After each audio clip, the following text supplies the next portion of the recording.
Welcome, everyone, to a special episode of Riding Through the Unknown. I'm your host, Michael, and today I am bringing you a very special guest who I had the honor and privilege of meeting at a conference in Florida, the 2025 Full Disclosure Now conference.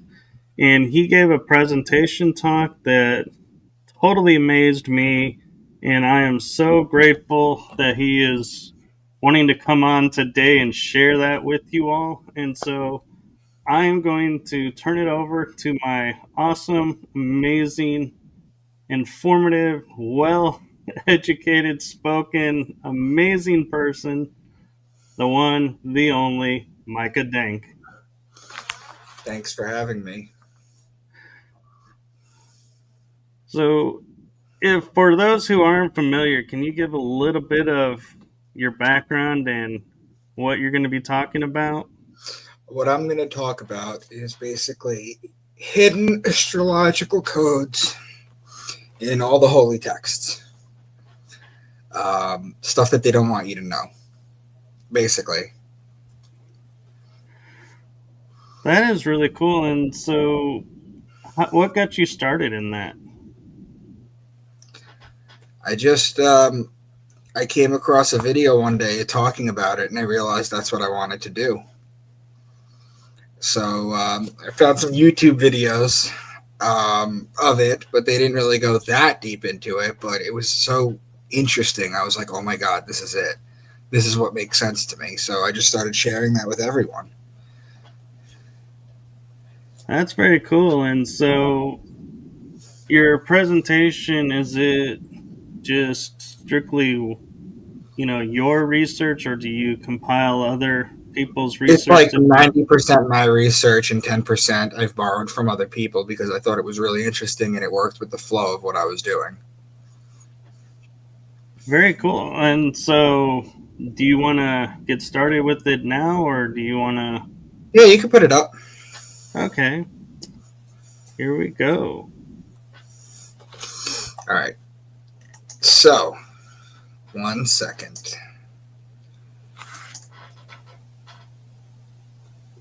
The scriptures in the Bible are metaphysical, astrological, that's what we're going to go over, anatomical, alchemical, spiritual, esoteric, and mythology. They are not literal, they are not history, they're not reality, and they're not original. So what I wanted to do is explain to you, because as we go on, I'm going to show you patterns, and you're going to be like, yeah, but what does it mean? So I'm going to answer that before I even show you anything. What is the point of this? We take for granted we have calendars, clocks, watches, weathermen. The ancients didn't have any of that. They had sundials. In the Bible, they worked on dream interpretations for harvest. They had to know things. They needed to know Taurus is when you put the plow on the bull, and plant as above, so below. The Bible is an encoded farmer's almanac and was the knowledge of staying alive, the most important thing. They would look at the stars and see all this movement and make stories up about them and pass them down to their children, then them to their children. Eventually, they learned how to write, and they wrote them down, and it evolved from Sumerian to Babylonian to Egyptian to Judaism in the Old Testament and to the Christians in the New Testament. It even goes into the Quran, which we'll go into. So I'm going to read you this quote right here, which I'm going to read to you a few times today. My point, once again, is not that those ancient people told literal stories, and we are now smart enough to take them symbolically, but that they told them symbolically, and we are now dumb enough to take them literally. That's John Dominic Crossan. So this is the zodiac wheel. So a couple of things I wanted to share with you. Aries is the ram. So if during the story I'm talking about the ram, I'm in Aries. Pisces is the fish. So if I'm talking about the fish, you're talking about Pisces. But if I'm between the two, this is what is known as a cusp or a handover date. These dividing lines don't exist in the sky. They just represent the last 3 days of a sign and the first 3 days of the next sign, where the energies blend and hand over to each other. You may have heard of someone being referred to as a cusp before. That's what these lines refer to. So if you're at the cusp, you could talk about the ram or the fish. The other thing I wanted to share with you was that there are some patterns that you can make, which I wanted to share with you. For example, here's Gemini, right here. So there's patterns you can make. The connecting sign pattern would be Taurus and Cancer because they huddle next to it. Then there's what's known as the opposing sign, which is you go across the zodiac wheel, and that would be Sagittarius. And you'll find that these patterns are always done this way. It's always a connecting sign or an opposing sign. That's how you know these were done on purpose. You're never just going to go from Virgo, the lady with the wheat stalk, to Aquarius because there's no pattern there. It's always going to show the patterns. So there's questions you can ask about in the Bible. How Jesus was able to heal the blind, how he walked on water, how he turned water into wine, why he had 12 disciples, why he was betrayed with a kiss by Judas, why was he dead for 3 days, why is his birthday on December 25th, and all of that is astrology. And I'm going to show you that. So Genesis 1:14, I should say, says, "Let lights appear in the sky to separate the day from the night." That's the sun and the moon. "Let them be signs," that's the zodiac, "to mark the seasons, days, and years." And that's what I was telling you about, the Farmer's Almanac. I'm going to explain this to you. Now, each zodiac sign is called a house, or an era, or an eon, or a sign, or a mansion. There are many different words the Bible uses to explain it, but it is the same. So what I'm going to do is I'm going to explain to you the 12 zodiac signs right now and the key words associated with it. So the first sign I talk about is Aquarius, which is represented by the man. Now, technically, Aries begins the year, but the reason I start with Aquarius is because it's the first of the two water signs that I'm going to show you. I'm going to explain to you. The story of Aquarius goes back to the story of Zeus and the young boy. So Zeus saw a young boy on earth that he wanted in heaven, or on Mount Olympus, but the boy's father wouldn't let him go. So Zeus ends up having to bargain with the boy's father. And after a while, he gives him enough stuff, and the boy's father's like, all right, you can take him up. So he takes him up. And while he's up there, he's serving everybody something called ambrosia out of the water pitcher. That's what the gods drank. And he's doing this day in and day out, day in and day out. And he gets so fed up with doing this that he goes one day to the side, or to the edge of the land, and pours it out, just like in this picture. And that causes a great flood on earth. That's where the Greeks get their flood story from. Now, Zeus, who's usually a malevolent, kind of unpredictable, sexually deviant, difficult god, was going to punish him for what he had done. But in a rare moment of self-reflection, he was looking to himself, and he was like, maybe I shouldn't have brought the boy up. You know, it was rare for Zeus, but he was like, maybe I shouldn't have brought him up. He should have been back down with his friends. So what he does is, instead of punishing him, he immortalizes him as the constellation Aquarius. So the keywords would be man, because Aquarius is the sign of the man, whereas Virgo is the sign of the woman. Baptism, because this is how you baptize someone. Water pitcher, because there's a water pitcher in here. Stream, river, pond, lake, ocean, sea. These are water bodies. Now, Aquarius is an air sign in astrology, but because there's water right here, or there's liquid right here, they used it to encode water, to mean the water signs. Now, Pisces is the sign of the two fish in the water. This is actually the mutable water sign. So, all the same stuff: stream, river, pond, lake, sea, ocean. So the first two are water. And which water they refer to depends on the patterns in the heavens that they see. Now, Aries is the ram, and in Aries you have March 21st, which is the spring equinox. It's a 12-hour day and a 12-hour night. There's also 3 different types of Passovers that occur during Aries. The first is the astrological Passover. That's when the sun is going to pass over the equator on March 21st, the spring equinox, and make its way back to its height in the summer solstice. In Judaism, this has changed, and the Passover is when the angel of death passes over all the houses in Egypt, and those that don't have the blood of the lamb or the ram, lamb is a baby ram, they have the blood of the ram on their doorposts to protect their firstborn sons from being killed, because the Jews are the people of Aries, whereas the Egyptians were the people of Taurus.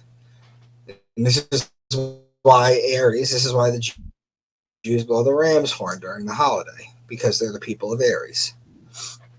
And the Christianity, the Passover is changed and it becomes the resurrection of God's Son. So for Aries, it's ram, lamb, shepherd, or ram's horn.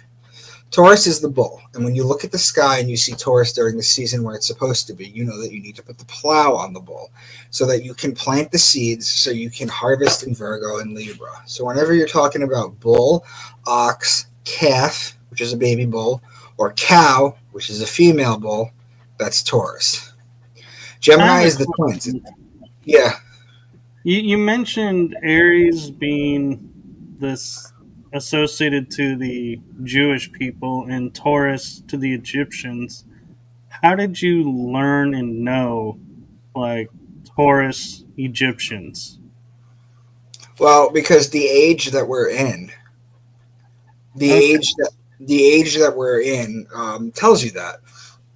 The age of Taurus was when Egypt was prevalent. Then the Jews come up in the Old Testament. That is from the age of Aries. And then the Christians come up in Pisces. That's the two fish. Jesus feeds the masses with two fish. They explain this in the Bible. And now we're coming into the age of Aquarius. So it's all about the age that was delineated that these people. I just wanted to be clear, so thank you for that. Sure. So Gemini is the twins. It's the story of Castor and Pollux Troy. So we're going to get back to those names. Whose sister was Helen of Troy? This is the story of Achilles. So whenever you're talking about twins or brothers, that's Gemini. Cancer is the crab. The crab in ancient Egyptian times was known as the scarab. So whenever you hear crab or beetle, that's Cancer. So why is Cancer the crab? Well, this is December 25th. The sun's going to rise a degree on its axis. On December 26th, an additional degree. December 27th, an additional degree. What I'm showing you right now is not to scale at all. I'm just showing you that every day the sun is going to rise an additional degree as it moves along the zodiac. When it hits the summer solstice up here, that is the summer solstice. That's in Cancer. What it's going to do on June 21st, which is the summer solstice, is that it's not going to rise an additional degree on the 22nd or drop an additional degree on the 22nd. What it does is for 3 days, it's going to walk sideways and stay at that exact same degree, just like the crab walks sideways. That's why it's a crab, because it walks sideways for 3 days. Then on June 25th, it's going to drop a degree. June 26th, an additional degree. And then it's going to show the reverse pattern. And every day it's going to come back down and do the same thing. When it hits December 21st, that is the winter solstice. That is the longest night of the year. That is the shortest day of the year. Where it's going to, the ancients would look outside on December 21st and the sun wouldn't even crack the horizon. So they would say God's son was dead. And then what it's going to do is it's going to walk sideways for 3 days, just like it did in Cancer. So now suddenly God's son was dead for 3 days.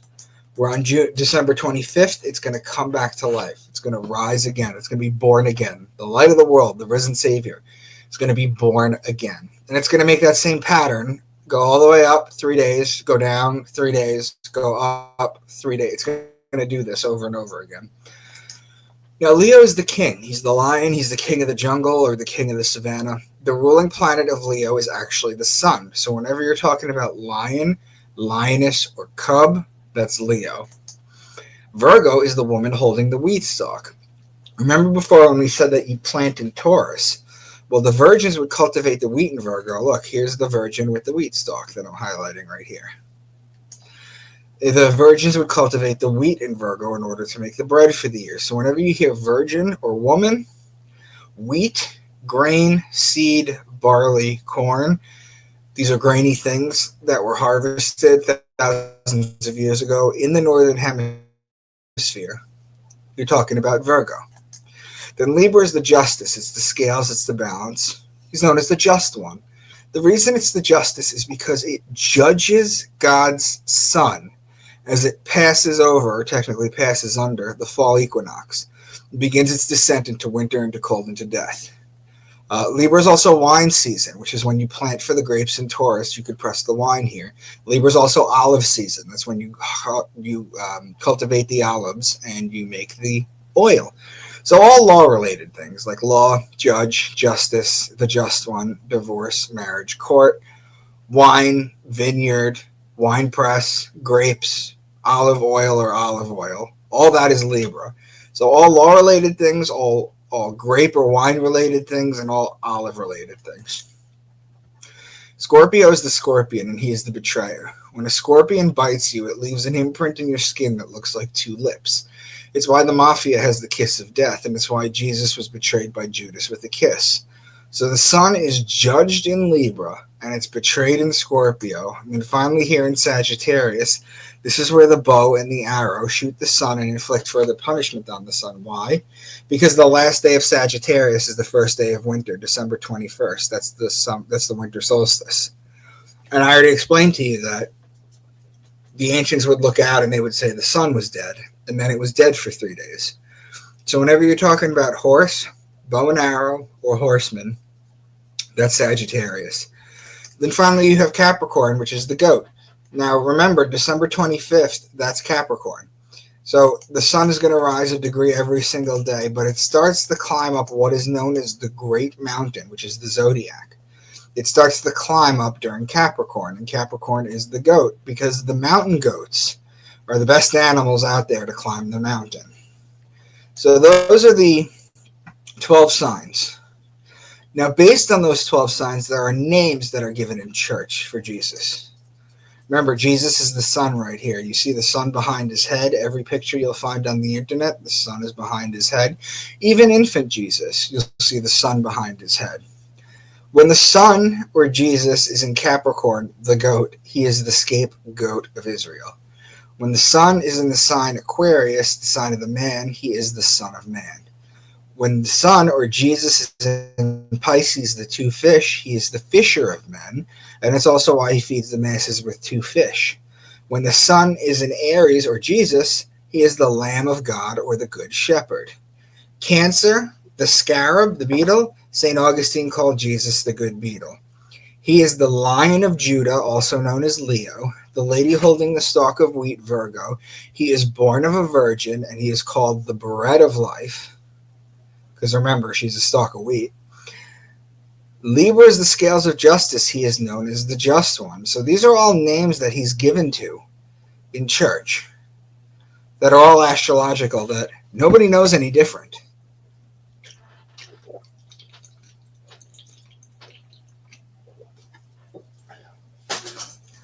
Okay, let's continue. Deuteronomy 32. He gave them honey from the cliffs and olive oil from the rocky ground. He gave his people butter from the herd and milk from the flock. He gave them lambs and goats. They had the best rams from Bashan and the finest wheat. They drank the best wine made from the juice of red grapes. But Jeshurun became fat and kicked like a bull. So let's go over this real quick. He gave them honey from the cliffs. Well, right here, this cusp right here, this is June 21st. This is the first day of summer. In the sign Cancer, which is the first day of summer, there's a group of stars like what I'm showing you right here called the Beehive Cluster. So that's where the honey comes from. If you take this right here all the way down to its opposing sign, this is the first day of winter, the last day of Sagittarius. The Milky Way galaxy, is right here in the middle of Sagittarius. So the first day of summer to the first day of winter is actually your land of milk and honey. It's not a place on earth. The olive oil is Libra. The lambs are Aries. The goat is Capricorn. The ram is Aries. The wheat is the lady holding the wheat stalk, Virgo. The wine and the red grapes is Libra. But Jeshurun became fat and kicked like a bull. The bull is Taurus. There are 10 signs in Deuteronomy 32. So now that I've shown you or given you an example of how this works, let me show you how it works with the zodiac. Jesus led his disciples to the Mount of Olives. Well, let me highlight this. To the Mount of Olives after his last Passover, so they could teach him a few more things, pray, then wait for Judas to betray him. While walking to the Mount of Olive, he gave the parable of the true vine. So, Passover takes place in Aries, which is right here. Where right after that, they go to the Mount of Olives. Well, olives are Libra. How do you go from Aries to Libra? It's opposing sign. So this is a pattern right here. While they're in Libra, they're waiting for Judas to betray him. Well, who's the betrayer? Well, that's the connecting sign to Libra. So there's two patterns here. But it says they're waiting for him to betray. So he's not actually in Scorpio. He's still in Libra. While he's in Libra, he gives the parable of the true vine, which has to do with grapes, which has to do with Libra. So here you start in Aries, and then you go opposing sign, and then there's a connecting sign, but you don't actually go there. So there's the patterns right there. Revelation 4:7. The first living creature was like a lion. The second was like an ox. The third had a face like a man. The fourth was like a flying eagle. The first living creature was like a lion. That's Leo. The second was like an ox. That's Taurus. The third had a face like a man. That's Aquarius. The fourth was like a flying eagle. Now, in astrology, the scorpion is the belly-crawling creature. It's the lowest form of life on Earth because it crawls on its belly. But it evolves. Scorpion evolves. And in astrology, it evolves, which is also known as the ascendant. It becomes the eagle. The eagle is the highest flying form of life on Earth. So the eagle is Scorpio. It'll evolve again a couple more times. It'll evolve into the phoenix, which is basically the story of Christ and the story of the sun. It's a flaming ball of life that dies and is reborn from its ashes, just like I showed you that it does on December 21st, comes back to life December 25th. So Leo, Taurus, Aquarius, and Scorpio are the four fixed signs of the zodiac. So what does that mean? You have 12 signs, and you have 4 seasons. So there's 3 signs in each season. This right here is summer. The next 3 is fall. The next 3 is winter. The next 3 is spring. The first sign, this is the first sign of summer, by the way, Cancer. It's known as the cardinal sign. That's why there's cardinals in church. If I were to break a sign down, I could break them down into 3 10-day segments, astrologically. They're called deacons. That's why you have deacons and cardinals in church, because it's all astrology. The first sign is the cardinal sign. The second sign is the fixed, because it's called the fixed sign because it's in between the 2 signs of the season. The cardinal sign is the first sign in the season, and then the mutable sign is the last sign in the season. So the temperatures are changing. But Leo, Scorpio, that's fall, Aquarius is winter, and Taurus is spring. That's the middle of these seasons. They don't change. They're fixed in the season. So the 4 fixed signs, the first living creature was like a lion, the second was like an ox, the third had a face like a man, and the fourth was like a flying eagle. Literally just makes this pattern in the zodiac. It's not going to be an actual creature in the heavens, which people believe. It's going to be an actual creature.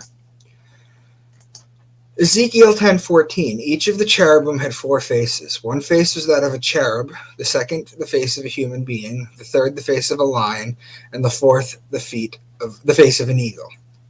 So it's the same thing. Revelation 12. A great sign appeared in heaven, a woman clothed with the sun, with the moon under her feet, and a crown of 12 stars on her head. She was pregnant and cried out in pain as she was about to give birth.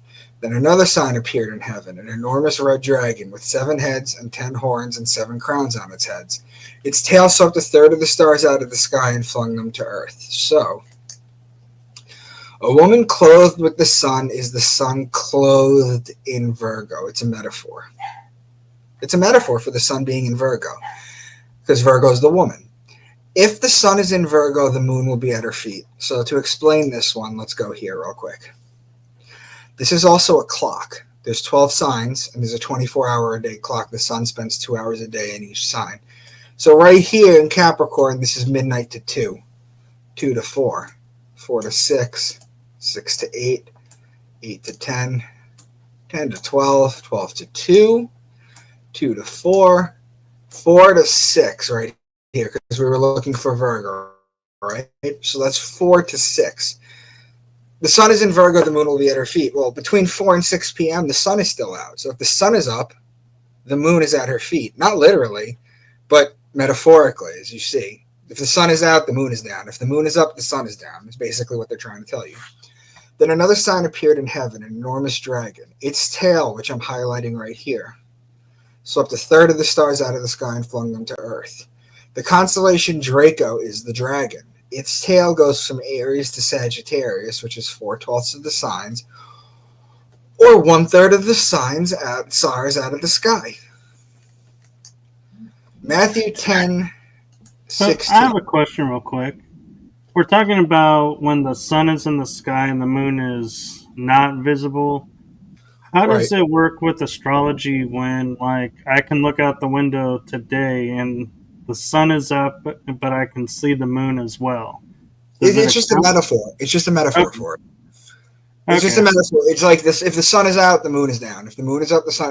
Well, it's not literal, but it's a metaphor, right? When the sun is out, the moon is not at its strongest. When the moon is out, the sun is not out at its strongest. Okay. I just wanted to make sure I was understanding that right. Behold, I send you forth as sheep. That's Aries. In the midst of wolves. The opposing sign Libra. In Libra, there's a constellation called Lupus, which means wolf. So there's a pattern right there. So be as wise as serpents. Right here between Scorpio and Sagittarius, you might have heard of a sign called Ophiuchus, which is the serpent handler. The actual constellation is known as Serpens. And harmless as doves. The dove is one of the evolutions of Scorpio. I didn't mention it before. But there's 8 evolutions of Scorpio. It's irrelevant for this, but all you got to know is that from Aries to Libra, that's one pattern. And then the dove is Scorpio, so that's a connecting sign. And then Ophiuchus is another connecting sign. So it's one opposing sign and then 3 connecting signs just in that one little passage. So I've given examples of astrotheology in the Old Testament as well as the New Testament. I've been accused of cherry-picking verses from the Bible to prove a point, so let's take a much longer passage, see if we can decode it as well.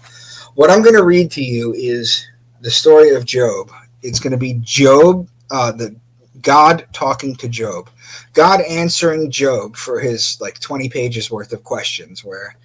So the story of Job basically is the story of a man who has everything. He has land, money, family, kids, animals, wealth. He's God's most faithful servant. And then Satan comes up to him and says, listen, the only reason he's faithful is because he has everything. If you take things away, he will curse you.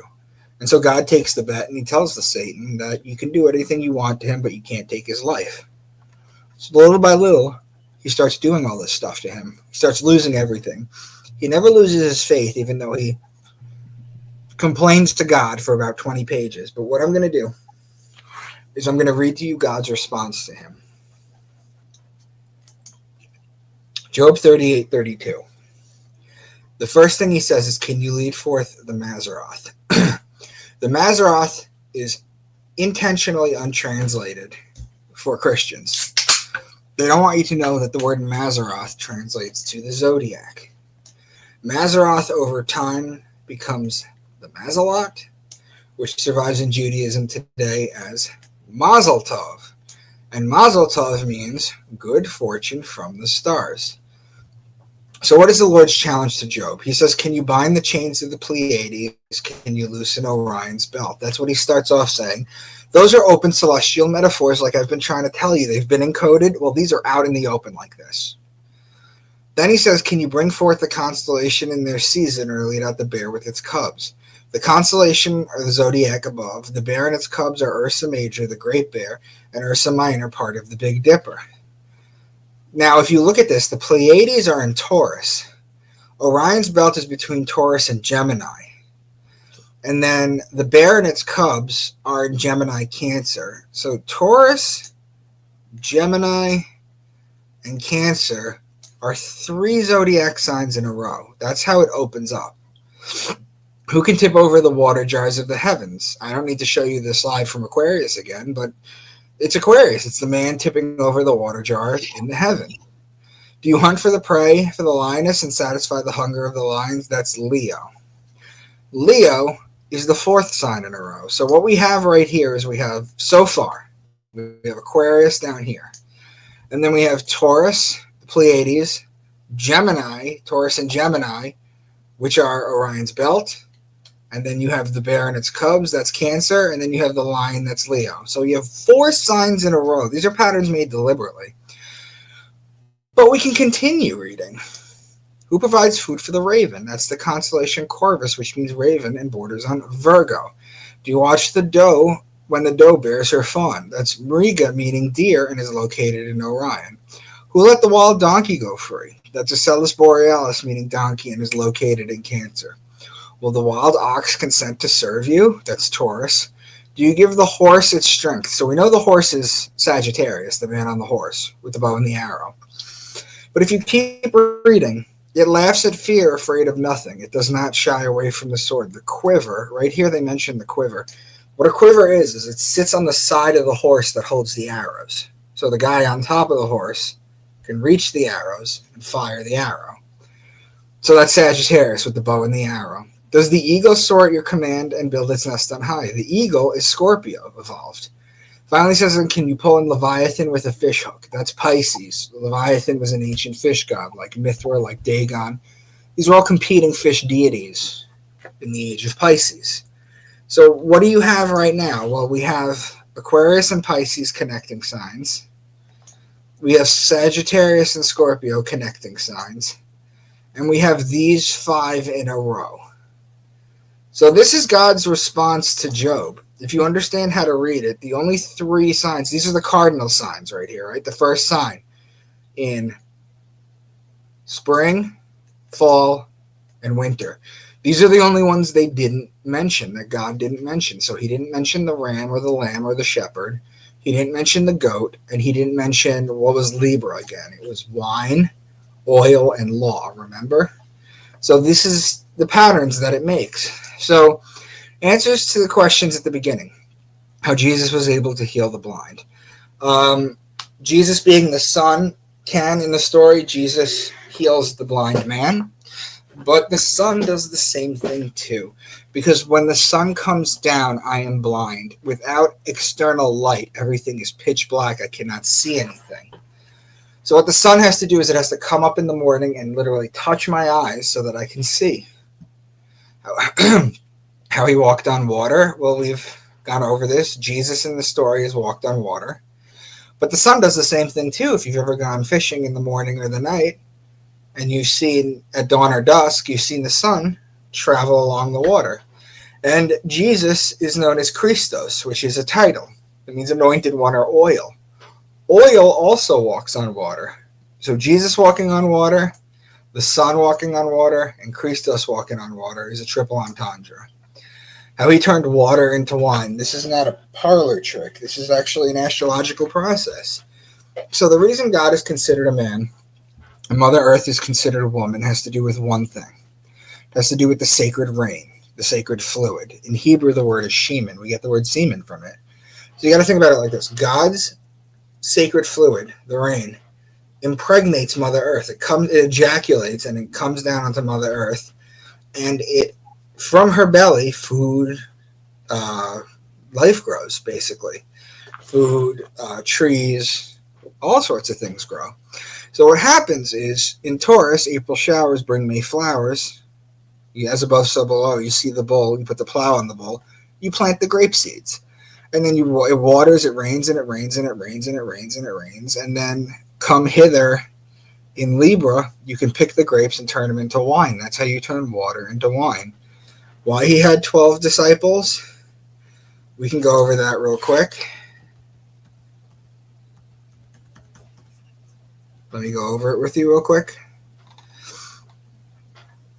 Hold on. Oh, that's why. Okay. Okay, sorry. I was confused for a sec. Okay. 12 disciples. Gemini right here, the twins. This would be Thomas Didymus. Because in Hebrew, ta'om, or ta'om, means twin. Didymus in Greek means twin. So this is Thomas Didymus. Libra is James. He's known as the just one. Scorpio, the betrayer. This is Judas. Aquarius, John the Baptist right here, who was not one of the original disciples, but when you add the 13th sign, he becomes the 13th disciple. I mean, I just gave you 4 examples right here. You're just going to have to believe me that there's Pisces right here, the 5th one that I'll give you, as my mentor Santos explained. Pisces is the 2 fish, and Simon Peter doesn't really work. Jonathan goes to John, Thomas goes to Tom. But Simon doesn't go to Peter unless you understand astrology. You see, Simon or Peter was a fisherman. So the fish is Pisces. The ruling planet of Pisces is Jupiter, or Jew, Peter. So that's where the 5th one comes in. So I'm not going to go into all 12. I just wanted to give you, I was going to give you 4, but I gave you 5 examples. Why he was betrayed with a kiss by Judas, we went over that. That's Scorpio. That's the kiss, the lips. Why he was dead for 3 days, we went over that. Why is his birthday on December 25th, we went over that. Now, this science only works for people in the northern hemisphere, and there is a reason for that. The Egyptians, Jews, Christians, and Muslims are all based out of the northern hemisphere. For example, June 21st, the summer solstice, is actually the winter solstice in Australia and New Zealand, much of South Africa and South America. But it doesn't stop there. It's not just random passages in the Bible that can be decoded this way. We're going to go through the entire book of Revelation to show how deep this runs. So, let's go through the book of Revelation. Now, this is Revelation 4:7. This is the 4 fixed signs. We went over this already, remember, with this? So I'm gonna just skip this since we already went over this.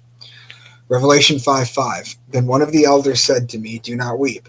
See, the Lion of the tribe of Judah, the root of David, has triumphed. He is able to open the scroll and its 7 seals." So the Lion of Judah is Leo.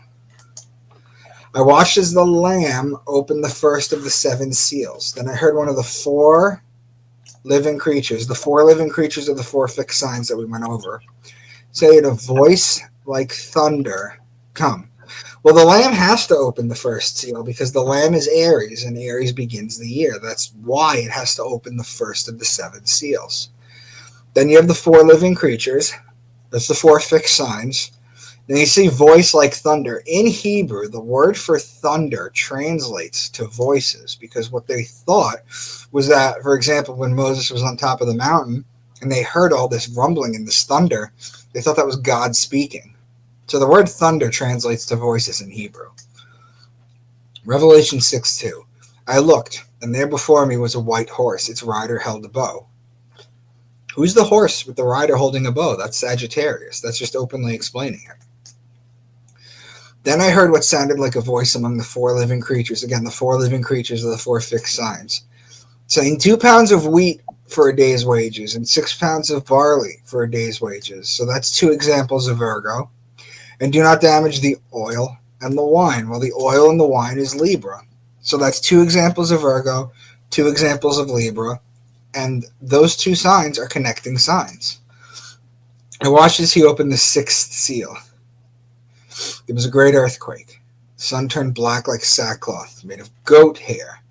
The whole moon turned blood red. So the reason they put the goat and the moon together right here like this is because, let me see here, 46. I'll use this one even though it's all shattered right here. Capricorn right here is the goat. And if you go to its opposing sign up here in Cancer, Cancer's ruling planet is the moon. So it makes a pattern right here. So this teaches you how to understand the zodiac is what this is trying to do. Then I heard the number of those who were sealed, 144,000 from all the tribes of Israel. There are 7 chakras. The root has 4 petals. The sacral has 6. The solar plexus has 10. The heart has 12, and the throat has 16, which equals 48. The third eye chakra is represented by 96 and only has 2 petals because it's 2 times as powerful as the lower chakras. So 48 times 2 is 96. The crown chakra is 1,000 times more powerful than the lower 6 chakras. When you add the lower 6, you get 96 plus 48 equals 144. You times that by 1,000, that's the crown chakra, and you get your 144,000. What they're trying to tell you is when you've activated all your chakras, that is when you get to go see God. It is not a limiting amount of people that get to go see him. They're saying hit your 144,000. When all your chakras are awake, that's when you'll be able to have a divine experience. And out of the smoke, locusts came down on the earth and were given power like that of scorpions. So very soon, in about 5 minutes, I'm going to show you that locusts are actually a biblical food source. So that's how they're good. But they were given powers of scorpions. And what did I tell you the power of the scorpion was? Well, the scorpion, he betrays. That's what he does. So how do locusts betray? Well, they're a food source. But too many of them literally become a plague. That's the betrayal, to go from something positive like a food source to something negative like a plague. The locusts look like horses preparing for battle. On their heads they wore something like crowns of gold. So you have the horse, that's Sagittarius. The crown of gold is the sun in Sagittarius. And their faces resembled human faces. Their hair was like women's hair. And their teeth were like lions' teeth. They had tails with stingers like scorpions. So you have Sagittarius and the sun in Sagittarius. You have Scorpio. Those two are connecting signs. The woman's face is Virgo and the lion's teeth are Leo. Those are connecting signs. So again, these are two patterns that they're showing you right here. They're trying to teach you the heavens. They're trying to show you through encoding in scripture all these patterns. Remember how I told you there's always going to be a connecting pattern or an opposing pattern. They're never just going to randomly pick a sign out. Like that would be one thing if they randomly picked a sign out to begin with and continued to do that. Then you could be like, oh, I see patterns. But there's more than just patterns here. This is a farmer's almanac trying to teach you what to do, when to do it. The beast I saw resembled a leopard, but had feet like those of a bear and a mouth like that of a lion. This is Revelation 13:2, by the way. Well, I didn't go over this yet, but I will now. There's a constellation in Gemini, the twins, called Camelopardalis. Camelopardalis. It's a combination of two words, Camelos and Pardalis. Camelos means camel. Pardalis means leopard. The camel leopard, which was the original name for the giraffe, Camelopardalis. They originally called it because they were like, look at this odd-shaped animal with leopard spots. You know, you're a camel leopard. They had no other name for it. That's what they called it. So Ursa Major is in Cancer. That's the bear. And Lion is Leo. So the beast I saw resembled a leopard, but had feet like those of a bear and a mouth like that of a lion. So you have Gemini for Camelopardalis, then the bear's in Cancer, then the lion is Leo. This little sentence shows you 3 signs in a row. Oh, we did Revelation 12 already, so we're going to skip that, okay? This is the dragon. We went over that. Then I saw a second beast, Revelation 13:11, coming out of the earth. It had 2 horns like a lamb, but it spoke like that of a dragon. Well, the lamb is Aries, and the dragon, Draco, its tail starts in Aries. Or it actually, the whole constellation itself starts in Aries. So this is literally just talking about Aries. They just want you to be able to see that for yourself. Cargoes of cinnamon and spice, of incense. I didn't go over this earlier, guys, but myrrh and frankincense, I don't know if you know this, Mike, but myrrh and frankincense are actually olive plants. And what did I tell you olives were? That's Libra. And guess what? Right after that, the wine is Libra, and the olive oil is Libra. The flour and wheat is Virgo. Those are connecting signs, Virgo and Libra. Cattle is Taurus. Sheep is Aries. Aries and Taurus are connecting signs. Horses, that's Sagittarius. And the human beings sold into slaves, well, that's Aries and Virgo. So there's a lot of patterns that they show you. This is Revelation. So my point, once again, is not that those ancient people told literal stories, and we are now smart enough to take them symbolically, but that they told them symbolically. and we are now dumb enough to take them literally. Do you mind if I take a quick 2 seconds to just go pee? Sure. Okay. When I come back in like 2 minutes, we're going to go into a deep dive of the book of Matthew, and I'm going to show you more patterns, and I'm going to show you more encodings with scripture. This is going to be great. So just give me a minute, okay?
Okay, I hope you all are enjoying this so far. This is the presentation that I saw, and it is amazing how he's able to put this all together and explain it. So stay tuned for, we're going to jump right into the next part.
still with me? I am. Just talking to the audience while I'm gone. A little bit, just giving a little. What do you think? So, Honestly, I am still just in such awe and amazement that you are able to see all of this and be able to piece it together to where, like, when I look at it and I see, a man on horse, talking about weeds and, being a shepherd, my mind goes, okay, there's a guy on a horse that's a shepherd. I don't go, oh, wait, we have Sagittarius looking at Aquarius that's right. dealing with Libra. And so it amazes me how you're able to piece that together, and it makes more sense because it's like you look It at it and makes you're more like, sense than taking the book literally, doesn't it? it does, because when you look at like shepherds being out when he's born in December, it's like shepherds aren't out in December, so that can't be when he's born Right. if you go literal. But if you go by the zodiac, it's like, oh, well, that makes sense then why it's December 25th. That I can understand. Mm-hmm. It's a farmer's almanac. So I think what we're going to do, because I'm looking at this right now and I'm looking at the time, Mike, let's split this into two.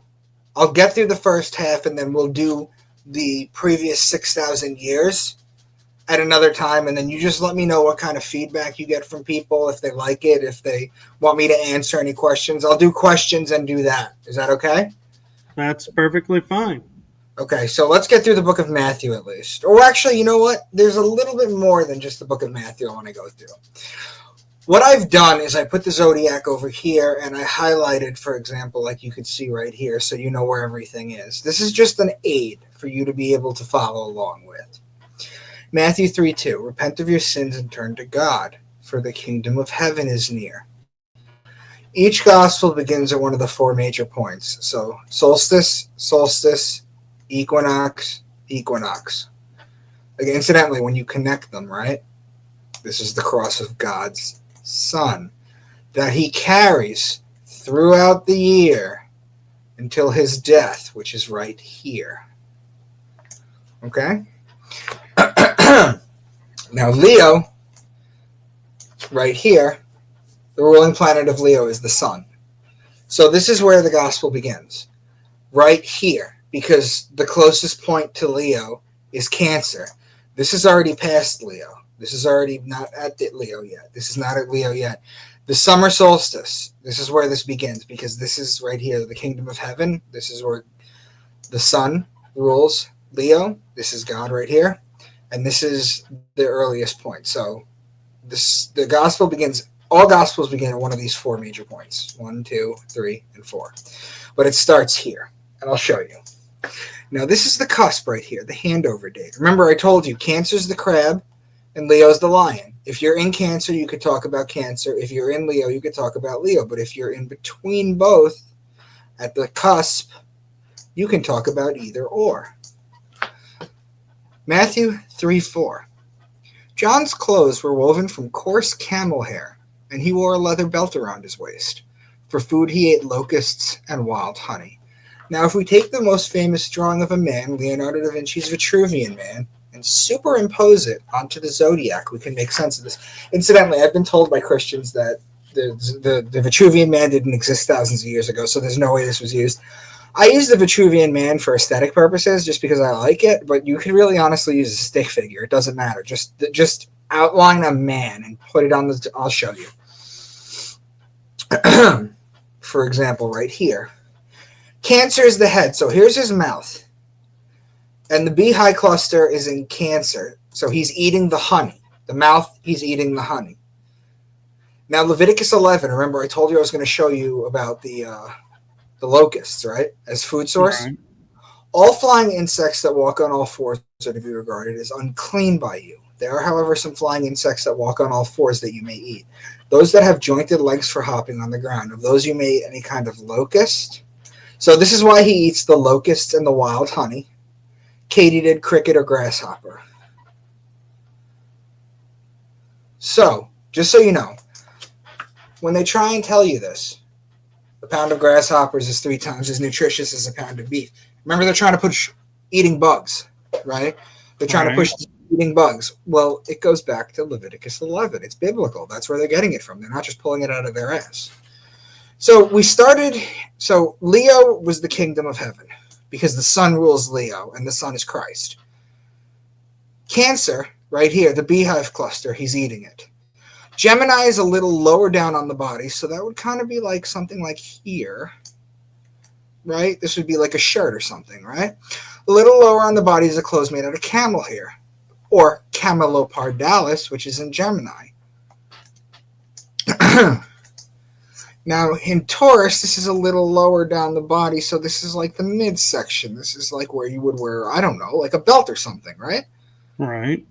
Right? Okay. Well, Taurus represents the bull, and the female is the cow, and the cow is where you get the leather from. Regarding the belt part, Orion's belt is right here between Taurus and Gemini. So just so we're keeping score, we started in Leo, then we went to Cancer, the mouth, the beehive cluster. Then we went to Gemini, that's the camel shirt, camelopardalis. Now we're in Taurus with Orion's belt and the leather belt. So that's 4 signs in a row. 4 signs in a row. You could see this right here. Each one of these zodiac signs is a piece of the story. And the way that you arrange them or make patterns can change stories. And that's what the Bible is. They're a collection of stories about a farmer's almanac that are teaching you, based on the keywords, based on what they mean, based on what they show definitive patterns. Now, next would be the baptism. So we started here at the beginning of Leo.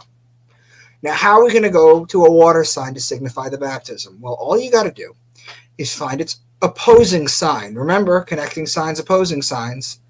Well, right here, you're touching Aquarius. That's the man with the baptism. Here we see how it makes a leap from one cusp to the other. The man with the water pitcher in Aquarius is personified as John the Baptist with the water. It's important to note, too, that John the Baptist and Jesus are always exactly 6 months apart. When you think about the fact that Jesus is born on December 25th right here and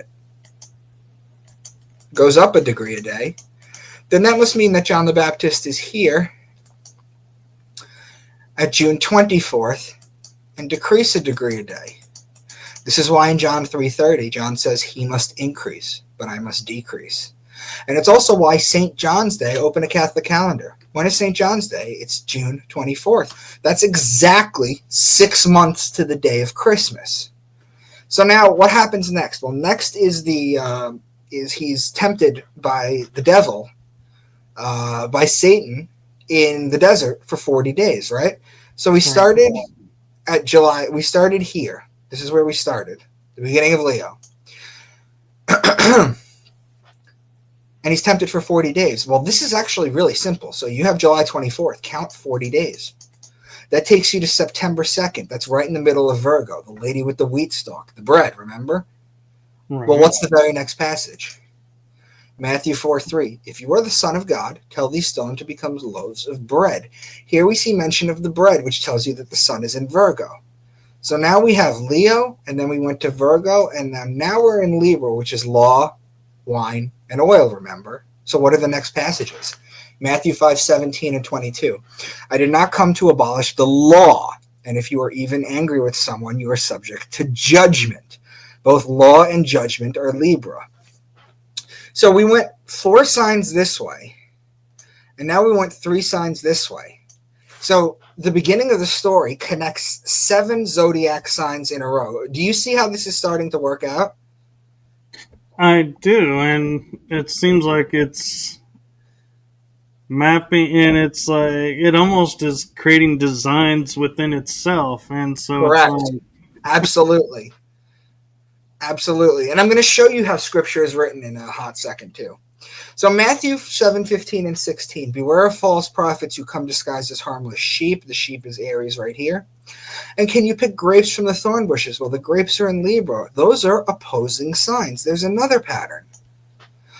Once again, they're opposing signs. So moving along, Matthew 13. Later that same day, Jesus left the house and sat beside the lake. So we're going to walk along this. and we're going to sit beside the lake. Now, remember, Aquarius and Pisces are the two water signs, right? If they had said he was in the lake, he'd be in one of the two signs. But the words they use is he's beside the lake. So if he's beside the lake, that's the cusp right here. Well, if you outline the cusp right here, and you follow its opposing sign right here, that's the Leo-Virgo cusp. Well, you're touching Virgo right here, right? So what are the next parables? The wheat and the weeds, the mustard seed, and the yeast. And if you continue to go and you come back, make another opposing sign right here, now you're touching Pisces, the two fish. So now you get the fishing net parable. Gemini is the sign of two men, technically twins. However, there's just a short mention of brothers in the next passage.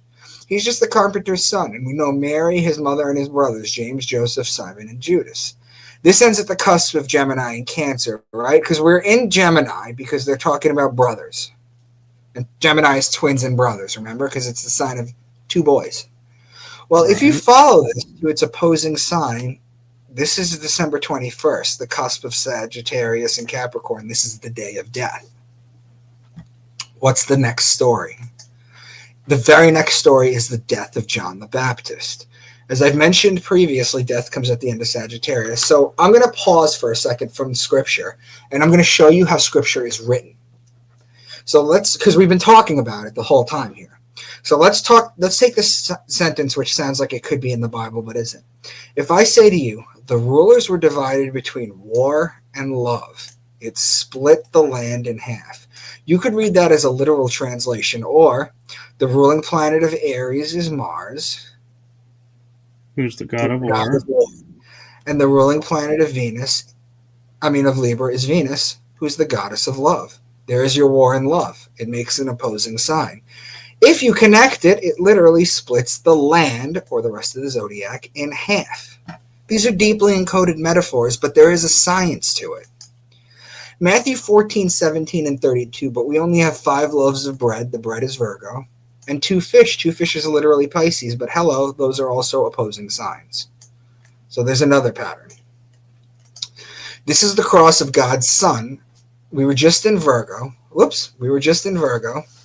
And now next is Libra, which is law, wine, and oil, remember? What stories do we get now? We get the story of the temple tax, that's law. The unforgiving debtor, that's law. Divorce and marriage, that's law. And the parable of the vineyard worker. Well, the vine has to do with the grapes, which is wine. Virgo and Libra are connecting signs. So you have Virgo and Libra. These two are connecting signs. Then you have Scorpio, the betrayer. This is where Judas betrays Jesus with the kiss. That's 3 signs in a row. And then you have the end of Sagittarius, which makes 4 signs in a row. The death of Christ. So check this out. Astrology is a language. If you understand this language, the sky speaks to you. That's Dane Rudyard. And I understand this language, and that's what I do. I come on endless podcasts with you, with other people, and I try to explain this so people can understand what it is that they actually have in their hands when they're reading this book. Well, I have a quick question for you, actually, is we talk about the importance of having like 2 signs together, or 3 signs, or 4 signs. Yeah. What actually is the significance of how many signs are combined in one story? It's just impressive. When we get to the second half of this presentation, I want to come back on soon because I want this fresh in people's heads. But when I come back and I show you the old one, you'll start seeing like 7, 8, 9 signs in a row, which means that number one, this wasn't done. This isn't coincidence. This was intentionally written for people to discover this like this. The more signs in a row, the more you should see this is not a coincidence. Okay. We were talking about it, but never really stated what significance. Right. So I was trying to bring awareness to that. So each one of the signs tells a chunk of the story. Let me go here a second. So Cancer, right? So if we're in the part of the story with Cancer, it could be the crab or the scarab, but you also have Acellus borealis, which is the donkey, that's in Cancer. You have Ursa Major, that's the bear, that's in Cancer. You also have the beehive cluster. That's the honey. That's in Cancer. So you have all these keywords that you can use that represent Cancer. And then you combine it with, like when they say happy is the man, or happy is the lion that eats the man. Well, the lion is Leo and the man is Aquarius. These form opposing signs. There's a billion different ways you can word things that show patterns in the heavens. So are you starting to see the great implication of this so far? This means that at the very, very, very least, the Bible is not meant to be taken literally. So let me read this to you again, because I read this to you at the beginning. This might make more sense now. What is the point of this? We take for granted we have calendars, clocks, watches, weathermen. The ancients didn't have any of that. They had sundials. In the Bible, they worked on dream interpretations for harvest. They had to know things. They needed to know Taurus was when you put the plow on the bull and plant as above, so below. The Bible is an encoded farmer's almanac, and was the knowledge of staying alive the most important thing.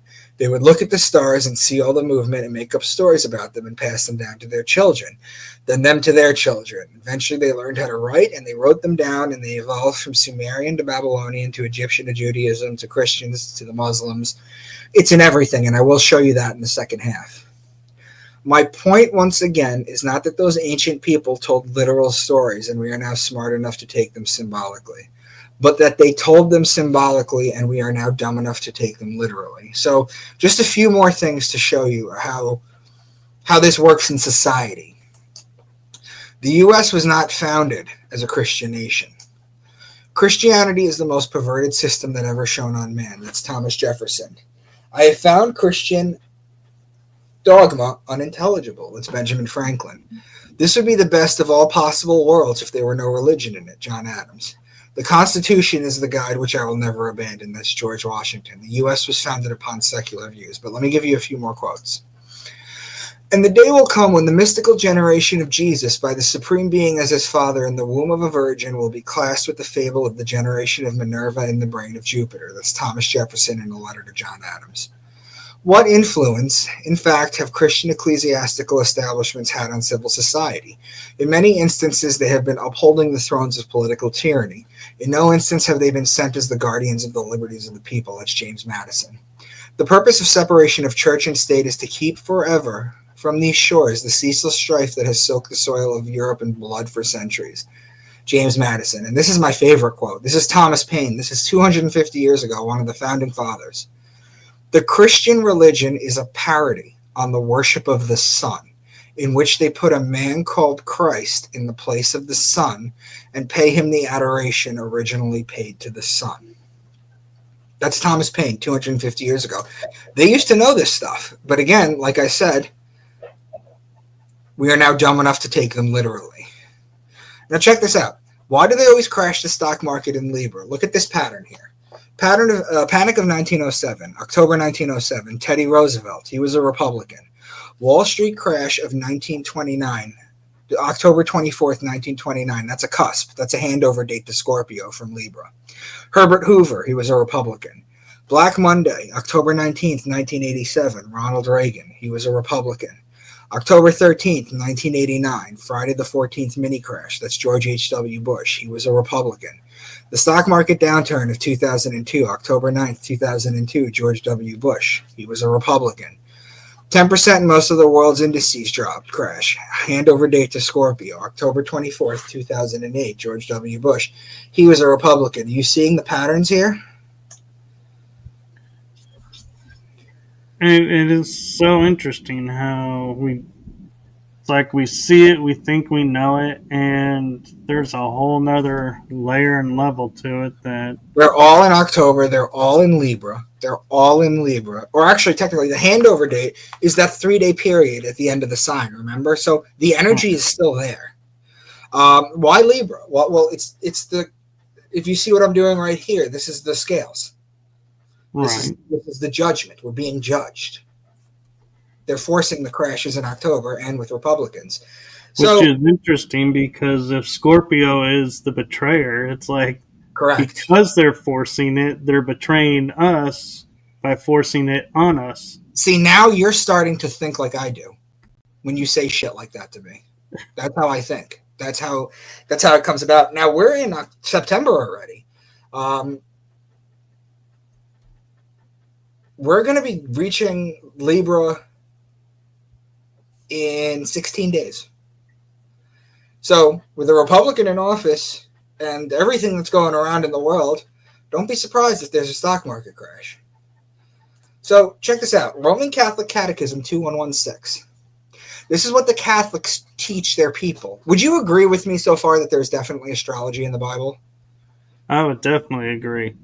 Okay, so all forms of divination are to be rejected. Recourse to Satan or demons, conjuring up the dead, or other practices falsely supposed to unveil the future. Consulting horoscopes, astrology, palm reading, interpretations of omens and lots.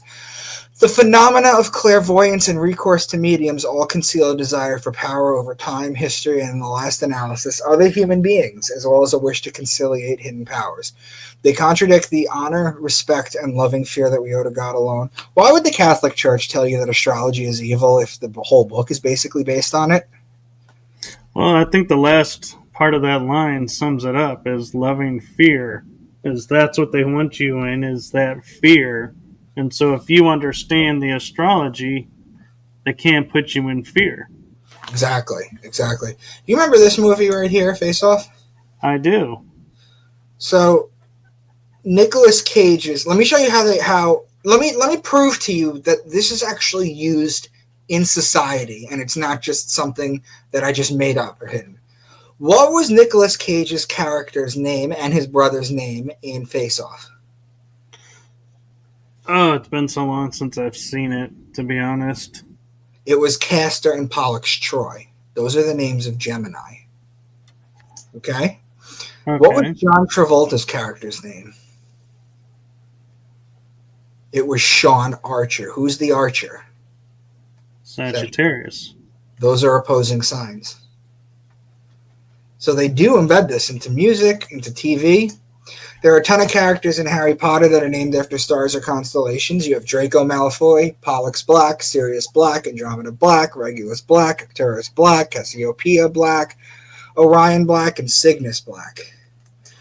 In the movie Batman Begins, everybody loved that movie, right? There's a demon star called Algol, which is fixed in Taurus. If you talk to astrologers, there's a lot of evil connoted with it. But guess what? The evil guy in Batman is Ra's al Ghul, who gets his name from Al Ghul. You remember this video, the Cranberries? I do. 1990s song Cranberry. Well, 1990s. I forget when it was in the 90s, but song video for the Cranberry Zombie. Here's Dolores O'Riordan. She's painted gold like the sun. And her head dressing right here, these represent the rays of the sun. Much like Jesus and the crown of thorns. But is it that? Well, what's the next scene? You have the sun on the cross, and here are the little archers. Here's Sagittarius right here, ready to take her out. So they embed this into music, into movies, they understand this. They just don't want you to understand it. But it's not just the Bible. If you don't know by now the Bible is not original, you still might have doubts. Here is 6,000 years of hidden astrological tests, going from 5 Sumerian tablets, the Babylonian Enuma Elish, the Code of Hammurabi, which is where the Jews get their punishments and code of ethics from, to the Egyptian Book of the Dead, to the Gnostic texts, all of them, to the Quran, to the Book of Mormon. I'm still working on the Apocrypha, the Ethiopian Bible, and the Colburn Bible, but they are all the same. And Mike, that's the first half of my presentation. What do you think? I think it's just as powerful as when I saw it in a few months ago in July, and it's like I see it and I get it when I'm looking at it, but it's like my mind just, I guess, isn't wired like yours to where I can retain it, see it, and then be like, every time I see that, it's like, oh, I remember this was this, but how did this go? And so I'm glad you're. Well, that's what I tell people when I'm going through the 12 signs. I go, I don't expect you to remember the key words. You're not being tested on this. The only thing I want you to do as I'm going through these 12 words and as we go through the astrological breakdowns of the history of the Bible is just to be like, I remember him saying that. Okay, that's cool because I remember him saying that. That's all you need. You just need that to float with this. Right. I was getting more as I was watching it this time because it's like I remembered from the first one. So as you were talking about, I was like, "Oh yeah, I remember that," and this led to this, and then you would say it, and I'd be like, "That's right. That's how that keyed to this," and so I was able to remember more. Mm-hmm. So I just want everybody to know that if you're interested in seeing breakdowns, I'm going to be back soon, but my website is debunkmywork.com. Debunkmywork.com. And if you go there, you could see the full book of anything. Because I'm only giving a couple examples out of everything. I mean, we did the book of Matthew and the book of Revelation. We did those two. But there's a lot more left in the Bible. I've broken down everything. So if you want to see that, my books are there. My social media is there if you want to reach out to me. But I think that should be enough for today. So, Mike, thank you for having me on, man. And thank you for being so receptive to this. I'm telling you, there is something really awesome to this.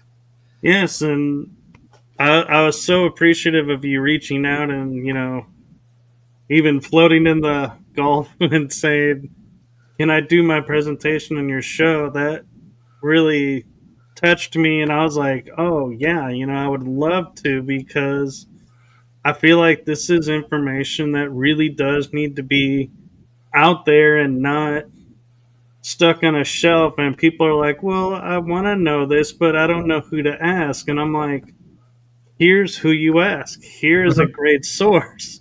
Right. And so hopefully that's what these episodes will do is help those that are looking and seeing what you're seeing but not understanding fully what they're seeing look at this and go, "Oh, he's taking it where I need to go," and maybe even go further. Because once you begin to understand this, the fear of the Bible just goes away. Well, and I think the fear of the religion goes away too because you start to understand where they're coming from and being like, "No, this is not what you're saying. This is not what they're saying, and you have no power over me because I know what you're trying to do." And so there's that as well. And thank you so much. And one thing I'd like to say real quick before we totally end this is congratulations on what you're doing in life, and thank you for that. And from my heart and my show to you, thank you for your service to humanity and all that you're doing.